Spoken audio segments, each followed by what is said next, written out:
ম্যাট্রিক্সের আমরা ইন্ট্রোডাকশনটা ফার্স্টে দেখব যে ম্যাট্রিক্স জিনিসটা আসলে কি।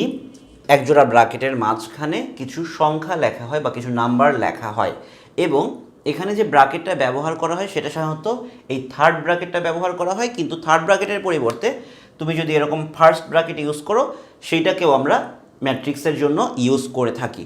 সো এখানে খেয়াল করে দেখো যে এই থার্ড ব্র্যাকেটের মধ্যে বা ফার্স্ট ব্র্যাকেটের মধ্যে এখানে বেশ কিছু নাম্বার লেখা হয়েছে।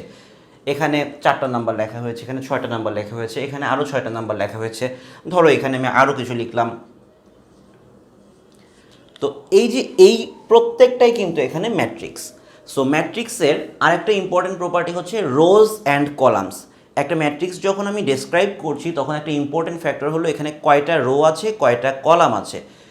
তো ফার্স্ট অফ অল আমরা বিভিন্ন রকমের ম্যাট্রিক্স এখানে লেখার সবথেকে বড় কারণটাই হলো প্রত্যেকটা ম্যাট্রিক্সের নাম্বার অফ রোজ কত, নাম্বার অফ কলামস কত, এই ভিডিওতে আমরা এইটুকুই শিখব। খেয়াল করে দেখো আমাদের প্রথম যে ম্যাট্রিক্সটা দেয়া আছে সেখানে কয়টা রো আছে, এই যে এই বরাবর একটা রো, এই বরাবর আর একটা রো, তাহলে নাম্বার অফ রোজ এখানে কত, 2, এখানে 2টা রো আছে। এবারে চলে আসো দ্বিতীয় এক্সাম্পলটায়। দ্বিতীয় এক্সাম্পলটায় এখানে একটা রো, এখানে আর একটা রো, তাহলে নাম্বার অফ রোজ কয়টা, 2টা রো। তৃতীয় এক্সাম্পলটায় একটা রো, 2টা রো, 3টা রো, তাহলে নাম্বার অফ রোজ 3। চতুর্থ এক্সাম্পলটায় একটা রো, 2টা রো, 3টা রো, তাহলে নাম্বার অফ রোজ 3। তাহলে নাম্বার অফ রোজ এই ব্যাপারটা আমরা বুঝতে পারলাম যে কয়টা রো থাকে এই লেভেলে, হরাইজন্টাল কয়টা রো আছে সেটা হচ্ছে নাম্বার অফ রোজ। আর আরেকটা জিনিস হলো নাম্বার অফ কলামস। এগুলো হচ্ছে এক একটা করে কলাম, একটা কলাম, 2টা কলাম, তাহলে এই ম্যাট্রিক্সে কয়টা কলাম, 2টা। এই ম্যাট্রিক্সে একটা, 2টা, 3টা কলাম, এবং এই ম্যাট্রিক্সে একটা, 2টা কলাম, আর এই ম্যাট্রিক্সে এই একটাই কলাম, তাহলে এখানে নাম্বার অফ কলামস হচ্ছে 1।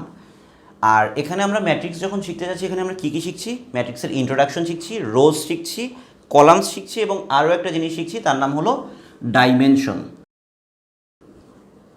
ম্যাট্রিক্সের ডাইমেনশনটা কিভাবে লেখে, নাম্বার অফ রোজ একটা মাল্টিপ্লিকেশন চিহ্ন দেব, তারপর নাম্বার অফ কলামস, এটাকে আমরা উচ্চারণ করবো এইভাবে 2/2 ম্যাট্রিক্স। এটা একটা 2/2 ম্যাট্রিক্স। প্রথমে থাকবে নাম্বার অফ রোজ, এরপরে থাকবে নাম্বার অফ কলামস।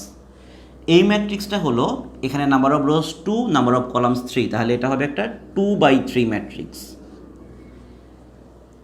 এই ম্যাট্রিক্সের নাম্বার অফ রোজ এবং নাম্বার অফ কলামস কত, নাম্বার অফ রোজ হলো 3, নাম্বার অফ কলামস হলো 2, তাহলে এটা একটা 3/2 ম্যাট্রিক্স। এবং ফাইনালি এই ম্যাট্রিক্সটা number of rows 3, number of columns 1, তাহলে এটা একটা 3/1 ম্যাট্রিক্স।